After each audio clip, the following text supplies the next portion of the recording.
roadside service, last mile delivery, ride share, food delivery. These are the hustlers and grinders on these Atlanta streets that answer the call. Our guests, Holly and Monte Watson, owners of the Belt Hub, an Atlanta business at the intersection of technology and innovation in the city. Welcome. Thank you. So it's a pleasure to have you both here today. So just as a starter question, how did you get into this business? It's a little bit of what I like to say, luck and just timing. We were affiliated with an organization that had a building on at that time, Future Beltline. And I had a colleague who had exposed me to e-bikes and was moving to the city from the suburbs and Holly and I went into an electric bike dealership at the time and purchased a couple bikes. And we were just using them for our own sort of recreational / commuting. This is back in 2018-ish time frame. And as we sort of did some research on what was happening in the world and actually experienced e-bikes for ourselves, it just made sense. There was not a fully electric bike dealership in Atlanta. There was especially not one in at least America that was a black-owned electric bike dealership. And we felt like we wanted to get involved in that space and decided to put our hands in the pie. Excellent, excellent. So what motivates you to push and grow in this business every day? What's the motivation? We've seen a lot of really good opportunities come our way, and organically, when you know you're doing something that's right for you, the kind of universe just puts opportunities.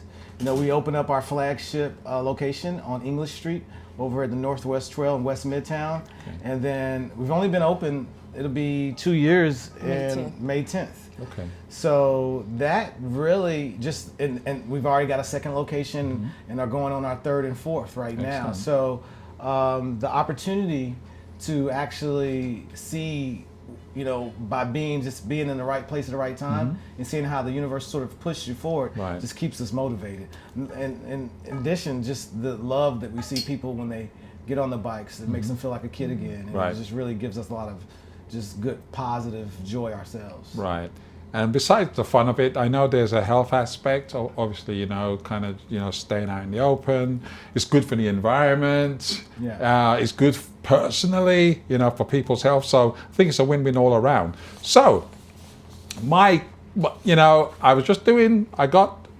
on LinkedIn and, I just need you to help me understand your next venture from Atlanta to Utrecht. Oh, yeah. Walk us through that. What's going on there? You go. So on May 10th, we're going to be headed to Utrecht, Amsterdam, which is considered the biking capital of the world. So we're taking about 18 delegates from the city of Atlanta to study what they're doing as far as micromobility goes in Utrecht, and to bring those ideas back to Atlanta.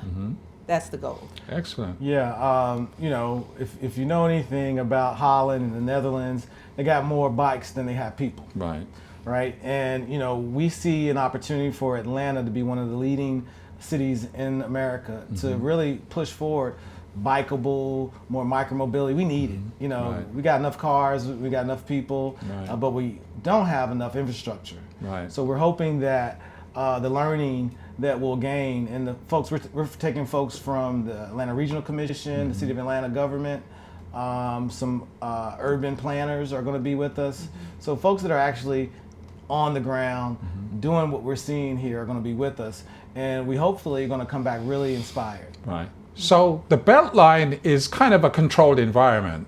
Do you think that the city needs to add more bike lanes in order to accommodate kind of the growth that you're expecting with these e-bikes? Yeah, walk us through that. Yeah, one of our partners and affiliations is Micromobility Atlanta, and we're advocating for a specific bike lane or a lane for multimodal users, that's scooters and bikes, and even there's folks using one-wheeled vehicles or even the motorized wheelchairs. Right. Give them their own specific lane and let the pedestrians, the folks that are walking, have their own lane.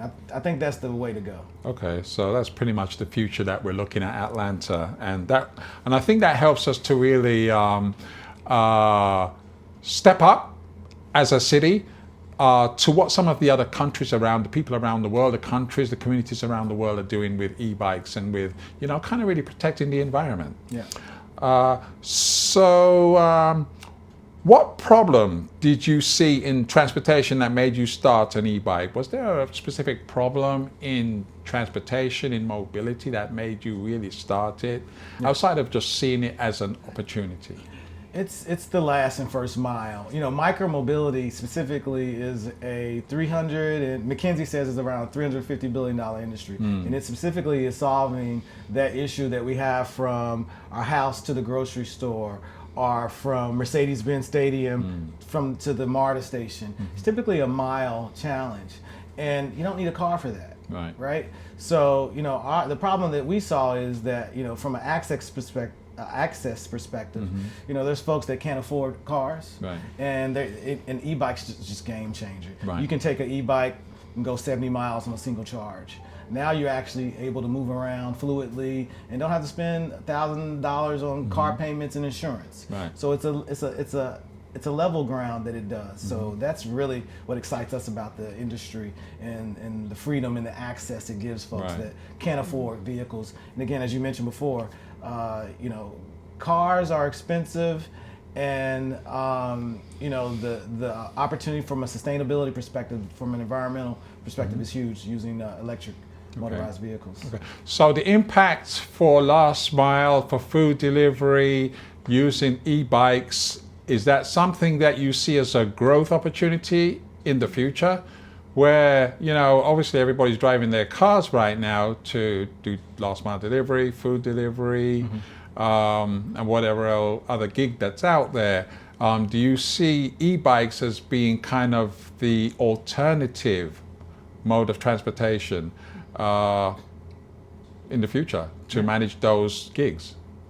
Absolutely. I mean, we're seeing it already. I mean, we had a program this past fall. We call it the Urban Commuter Lease Plan. And it was geared towards gig workers who were using e-bikes to deliver food, as courier services, and it was pretty successful for us. So we see a huge growth opportunity in that space. In fact, we have 32 electric cargo bikes on the water now that are going to be here in Atlanta in a couple of weeks for businesses that want to have mobile services availability for them. So that's our area. So walk us through cargo bike. What exactly is a cargo bike?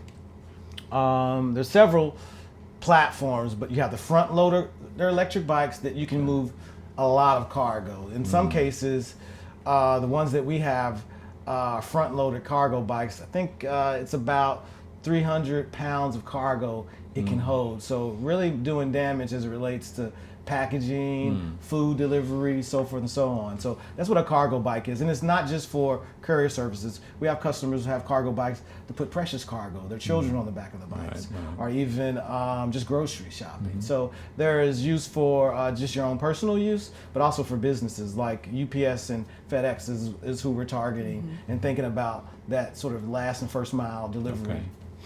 So what is the actual charging infrastructure? What does that look like do you share the same charging infrastructure like the electric vehicles, or is it something different? Yeah, it's a really, really good question. We've actually partnered with BikeKeep, which is the global leader of secure bike parking and charging infrastructure. We have a pilot of 25 that we're currently in the process of deploying in specific places. So we'll have e-bike charging stations deployed throughout the city. But yeah, they use regular plugs, just like the plugs that you plug in your phones or your hairdryer is what electric vehicles use. In some cases, you can take the batteries off and charge them separately, or you can keep them on the vehicle and charge them. But yeah, we saw an opportunity to really start to think about, just like the electric vehicles, what are the challenges for folks that actually have e-bikes, and they need secure parking and they need charging capability. So that's something that we have happening right now. Right. So what does the future of short distance mobility look like in the city of Atlanta for the next year, 2 years? How does that fit on your radar? Yeah, it's an important piece. I think, we'll see that the Beltline is going to extend to about 18 miles. The whole Beltline will be 22 miles when it's complete, but 18 miles of it will be done in June. And the Path Foundation, which is an organization in Georgia that's building about 473 miles of connected trail to the Beltline and other areas. So what we're going to see is more infrastructure, more protected bike lanes. There's one on 14th Street, one on Howell Mill that's being built by our friends at Upper West Side CID. So we're going to see more infrastructure and more access. Georgia Tech is a great example of cycle tracks and so forth, connecting the east and west and north and south. So what we're going to see is more bikes. Atlanta is going to have another electric bike rebate. It's going to be rolled out in the fall. So folks will be able to, apply for this particular grant, and hopefully you'll see more and more folks using this modality, and we'll be there to help support it. Okay, so most, there's kind of a myth out there that e-bikes are really only for warm weather, good weather, dry weather. Yeah. Is that fact or is that fiction? Well, I mean, if you look in Europe, who are, I would imagine, I think they're about 10 years in advance is using these type of devices to get around. They ride all year round, and their climates are sometimes even more harsh than Atlanta. So yeah, as long as we're gearing them up and people are prepared for the weather, we see true urban commuters that have decided that this is the way that they're going to actually move around are prepared, and there's ways to prepare yourself for warm, cold, rain, snow. Cool. So what is the most surprising way people are using and abandoning your e-bikes? It's a great question. Surprising uses? Well, we do have a lot of rentals right now. Most of the tourists that are coming in town that want to travel along the Beltline to see the city from two wheels, abandoning, we haven't, I guess because the way our platform is set up, we don't have abandoning of our bikes because we're a rental program and they have to return the bikes to us. Yeah. So we haven't had many abandoned. Yeah, I think when you think about the space of public bike share, like what Lime and Bird are in, they're challenged with abandonment and vandalism and so forth. Right. We're not a free floating solution. Ours will always have a dock solution. We're strategically we're a docked bike solution. With our bikes, you have to bring them back to where you rented them from. There's no you just leave it in the street on the sidewalk, and trip over or anything like that. No offense to that sort of solution, but we think that docks are the way. Okay. So does that mean they have to leave a deposit as an incentive for them to bring it back? Because what is the incentive for them to bring it back? I mean, if they've already paid you the money and they decide, I want to leave it down the street because I don't want to go all the way back to your location, what prevents them from doing that? Yeah, we have geofencing technology. We're cashless, so you're going to leave your credit card and pay that way. So you're going to be continually charged until you bring the bike back. So just that those challenges are not real challenges. The challenges are damaging the bikes. That is the true challenge for us. Right. And as we've talked about, I think keeping people moving is one of our solutions, or at least our strategies to keep them moving, similar to roadside assistance. Right. We think that needs to happen for bikes as well. Yeah. Oh yeah. Talking my language. So maybe we can talk about that. Oh yeah, we're there. Because mobile services is important for people with bikes. Some of these bikes are really heavy, I know. and they can't move them. So yeah. Oh yeah. We've got that on the radar. And so I guess this is just a question. This question kind of will line up to your response that you just made. It's around theft. Yeah. We've been very close to that as a business. In fact, when we first started the rental side, that was one of our main concerns. How are we going to keep the bikes secure from theft? Right. Bike is stolen every 30 seconds in North America. Yeah. We did a pitch a couple weeks ago with the Beltline, and it was the core of our problem statement was how many bikes. We had a graph of all the bikes that were stolen last week. and it was a significant amount. Yeah. So, and it's a very big deterrent on getting people and keeping them out, because when they get their bike stolen, they spend thousands of dollars for bikes, and it's stolen and they don't get bikes anymore. So what we decided to do is really put forth a solution, which is our secure bike infrastructure. It's zero theft. So you're going to start to see them deployed out throughout the city of Atlanta. We have some implementations happening right now. But yeah, it's a problem. Bike theft is a true problem, and it's something that we're here to solve. Yeah. Excellent, excellent. So, are you ready for the World Cup? Are you ready for all those people that are coming into town that are going to be riding your We're ready. e-bikes? We just came back from Birmingham and got 150 more bikes. Yeah. They're being balanced and cleaned up for the World Cup. We're going to have them at least 3 strategic locations. We're working on a couple more, and yeah, we want to make sure people have fun and can enjoy, and they're not stuck in traffic. Right. Excellent. So excellent. we think bikes are going to be the way they avoid all that mess. Yeah, and you know, it brings me back to kind of the way businesses have transformed people's perception on how they live and how they move and how they do things. And I think it's just re-education, to be honest with you. So do you spend a lot of time on educating the public about the value of an e-bike? Yeah, we actually do. We offer a monthly Learn to Ride e-bike class. Okay. Monte probably isn't going to boast about himself, but he's a licensed certified bike instructor. So he hosts those classes monthly through Prepare ATL. Okay. Yeah, we think, we're advocates of safety. People, these bikes have power, they have motors. Right. And the streets are in Atlanta still need a lot of support for bikers. Right. The education. So, we decided to get certified as a League of American Bicyclists certified safety coach. Right. So as an offering to our customers, we provide those classes. It's nothing like being confident on the road, right? Right. It'll get you out there if you know how to use. Most people think it's okay to ride on sidewalks. Right. Bikes are not allowed on sidewalks, right? So it's just that education that could really just give someone the confidence to ride. Yeah. And I think that's an important call of action for us as a person that's actually advocating for people to use these devices, that we also have a safety element. Sure, most definitely. So walk us through the roadside service protocol. If there's a breakdown or an accident with an e-bike, walk us through how that really works. Yeah, we've, knock on wood, not had a lot of those instances. But for our folks that are, for instance, when we have folks out renting our bikes, we'll take one of our techs, we'll go out and exchange a bike if it gets broken down. Okay. We have that going on right now. We have mobile service tech that will come to your house and work on your bike and service your scooter if that's needed. So we have mobile and just-in-time services. At each of our locations, there's a service center. So you can pull up on us, get a flat tire repaired, a tune-up, whatever it may be. We have that, and we really feel like that's another call to action for us, because what we've seen as AI is disrupting the workforce.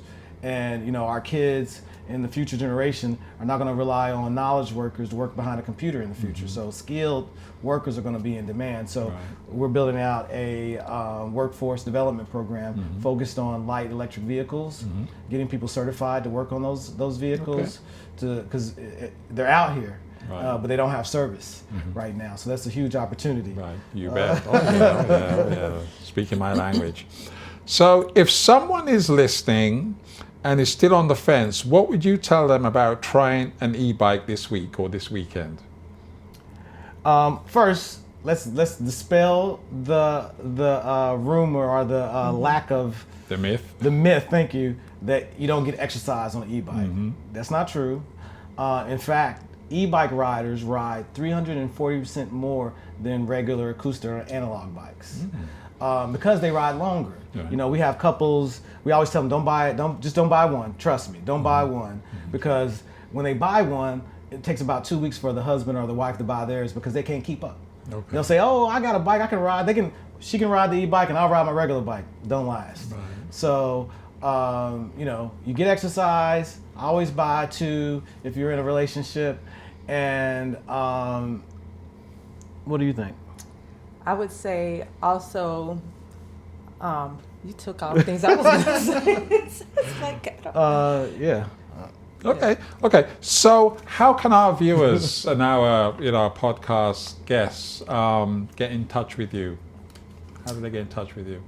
Well, I would like to say shout out to our social media team. Okay. Our TikTok is lit, as they would say. So you can find us on TikTok, Instagram. It's the Belt Hub. the Belt_Hub. Okay, the Belt_Hub. But Okay. I think the key is BELT stands for bringing electric lifestyles together. Oh, okay. And that's what we're here to do.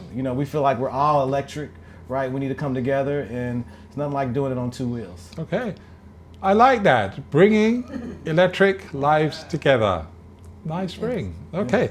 So thank you very much for being our guest today. Yes. And thank you for such a wonderful knowledge sharing. And thank you for your time today. Absolutely. Appreciate you. Thank you.